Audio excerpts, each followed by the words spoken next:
Okay then, Pete, so taking a look at these two swings now, okay? The stuff we talked about last week doing really, really well. So getting that lowercase y, the hands in a much better position, the grip now in that left hand particularly, much better. The thing I think you did a couple of times when we saw in the session where you were just thinking too much about this setup, you got into a good position, almost like doubly reminded yourself, and then you put your hands forward and your weight started going too far into the left side. The problem is if you get too far on this left side, it's going to make it quite tricky to rotate around this right hip. So as you go back here now, you're not going to rotate as well. It's going to look a little bit sort of cramped, and that's maintaining that sort of width in the arm, and that rotation is going to be a bit trickier. Okay, and again, if you're too far on this left side, because of that, the angle now into the golf ball is going to be steep. So you're going to get a couple where you really thud the mat quite hard, and then as a result of that, you're now going to start trying to miss the ground, just in fear of hitting the ground too hard and obviously duffing it. So we're going to try to get into that good position now. You've got a really nice angle, as you can see here now.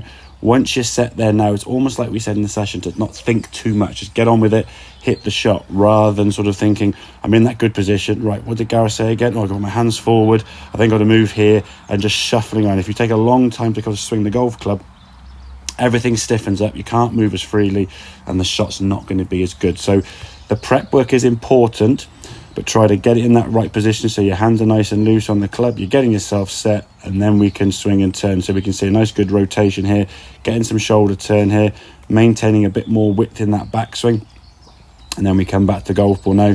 Really good impact position here now, starting to move a bit more, which we'll look at next session, moving towards this left side, getting your body to rotate as well as it possibly can. And certainly now that hip movement from the first session we talked about, that rotation is definitely coming more and more. On this one, went a little bit more than we wanted to, and the foot just sort of steps forward there, but that's just getting used to that movement, which will come just with practice. So try to get a little bit more, setting yourself up in that good position and not moving again.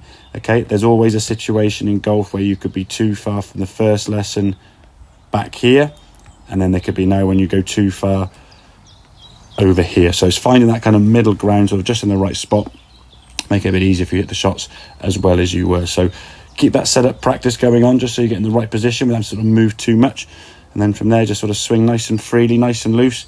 Let the ability you've got there take over, and the shots fly as far as they can. So I hope that makes sense. Any questions, obviously give me a shout, and I'll see you next session. Cheers, Pete.